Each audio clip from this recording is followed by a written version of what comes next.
बच्चे की किक मारने पर अक्सर माँओं को चिंता या खुशी होती है, लेकिन उन्हें यह पता नहीं होता है कि बच्चा किक क्यों मार रहा है।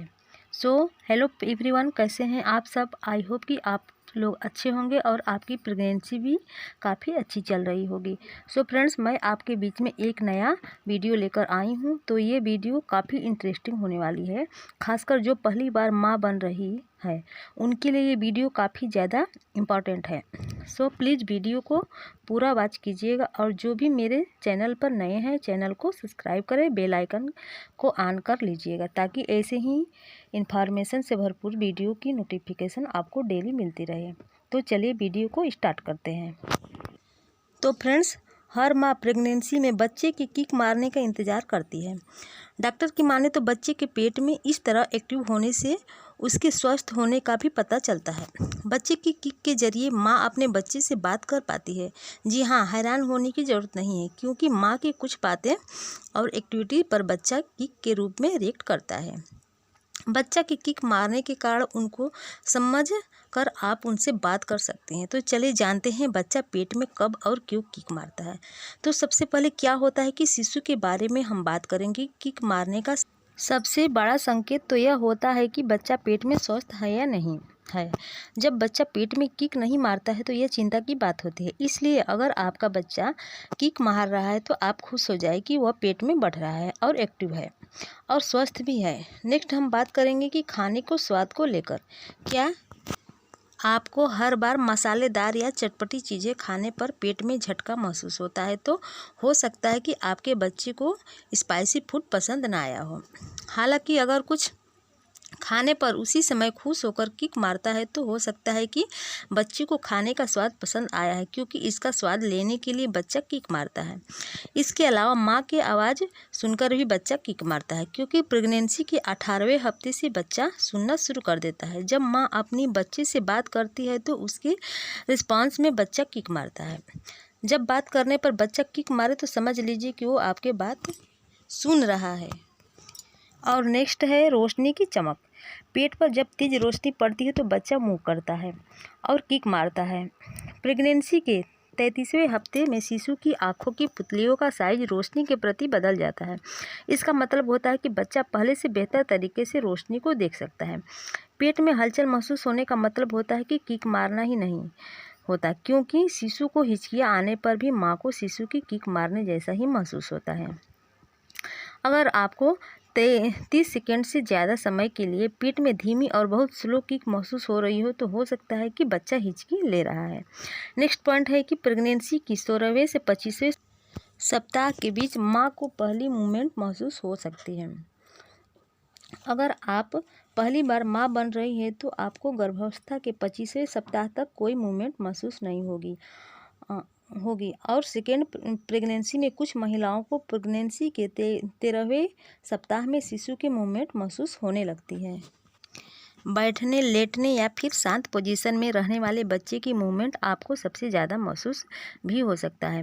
गर्भावस्था की शुरुआत में आपको पेट में तितलियाँ उड़ने जैसा महसूस हो रहा होगा, लेकिन शिशु के बढ़ने पर और आमतौर पर प्रेगनेंसी के दूसरी तिमाही खत्म होने पर शिशु की मूवमेंट पहले से ज़्यादा और बार बार महसूस भी होने लगती है। गर्भावस्था की शुरुआत में काफ़ी पहले ही आपका बच्चा हिलना डुलना, शरीर को एक तरफ मोड़ना और चौंकना शुरू कर देता है, लेकिन तब हमें इसका इतना एहसास नहीं होता है। जैसे जैसे हमारे शिशु की मांसपेशियां विकसित होती है वो उन्हें मोड़ना और फैलाना भी शुरू कर देता है। आमतौर पर हिचकी का एहसास महिलाओं को दूसरी तिमाही होता है। कई बार शिशु की हिचकी भी किक की तरह लगती है या किक की तरह आपको महसूस हो सकती है। 10वें सप्ताह में गर्भवस्थ शिशु अपना सिर हिला सकता है, अपना चेहरा को छूने के लिए अपना हाथ बढ़ा सकता है और अपना जबड़ा भी खोल सकता है। दूसरी ट्राइमेस्टर में शिशु माँ के शरीर से एमनियोटिक एसिड फ्लूइड निकलना शुरू कर देता है। जैसे जैसे शिशु बड़ा होने लगता है वो ज़्यादा देर तक सोने लगता है। यही वजह होती है कि तीसरे ट्राइमेस्टर में उसके मूवमेंट में आपको कमी देखने को मिलती है और कभी कमी भी आने लगती है। ऐसा आप महसूस भी करती हैं। और 22वें सप्ताह की गर्भावस्था में शिशु गर्भ में पहुंच रही रोशनी की तरह प्रतिक्रिया देने लगता है और 23वें सप्ताह के करीब वह बाहर की आवाज़ें और शोर भी सुनने लगता है।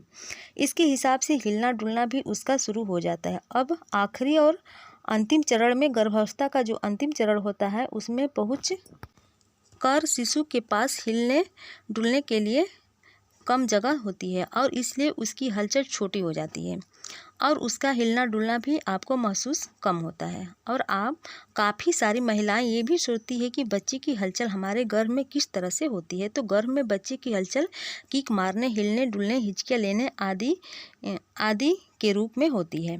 लेकिन इसके अलावा शिशु अपने शरीर में दूसरी तरफ मोड़ना, चेहरे को हिलाना, चेहरे को छूने के लिए हाथ भी बढ़ाना शुरू कर देता है आदि मूवमेंट इस दौरान करता है। और इसकी जो शुरुआत होती है वह 17 सप्ताह के बाद शुरू होती है। और जैसे जैसे सप्ताह बीतते हैं गर्भ में बच्चे की हलचल भी तेज़ी से बढ़ने लगता है। सामान्यतः 35वें सप्ताह के बाद इसमें कमी आने लगती है क्योंकि शिशु के शरीर के बढ़ जाने की वजह से उसे गर्भाशय में हलचल करने की जगह नहीं मिलती है। और कुछ महिलाओं ये भी सोचती है कि गर्भ में बच्चा ज़्यादा हलचल क्यों करता है, क्योंकि दूसरी तिमाही के बीच में यानी 18वें से 22वें सप्ताह के बाद बच्चे की गर्भ में हलचल शुरू हो जाती है और 22वें से 30वें सप्ताह के बीच हलचल ज़्यादा हो जाती है। जब आपके मन में यह जिज्ञासा होती है कि गर्भ में बच्चा ज़्यादा हलचल क्यों करता है, तो यह इसलिए करता है क्योंकि इस समय के दौरान शिशु का हिलना डुलना शुरू हो जाता है, हिचकियाँ लेना, किक मारना और कई प्रतिक्रिया भी करना शुरू कर देता है। गर्भ में बच्चे की ज़्यादा हलचल करने से गर्भवती महिला को तेज दर्द का भी सामना करना पड़ता है। लेकिन यह जो किक मारना होता है यह हर माँ के लिए बहुत ही खूबसूरत एहसास होता है। सो फ्रेंड्स, ये सारी कुछ पॉइंट थे जो मुझे जानकारी थी, जो मैं आप लोग के बीच में शेयर की हूँ। तो फ्रेंड्स, अब इसी के साथ हमारी ये वीडियो समाप्त होती है। तो अगर हमारी वीडियो आपको पसंद आई हो तो लाइक, शेयर और कमेंट करें। और हाँ, चैनल को सब्सक्राइब करना ना भूलें। चैनल को सब्सक्राइब करके बेल आइकन को प्रेस कर दीजिए ताकि हमारी वीडियो की नोटिफिकेशन आप तक पहुँचती रहे। तो फिर मिलते हैं अगले दिन एक नई वीडियो के साथ। तब तक के लिए bye bye, take care, thanks for watching.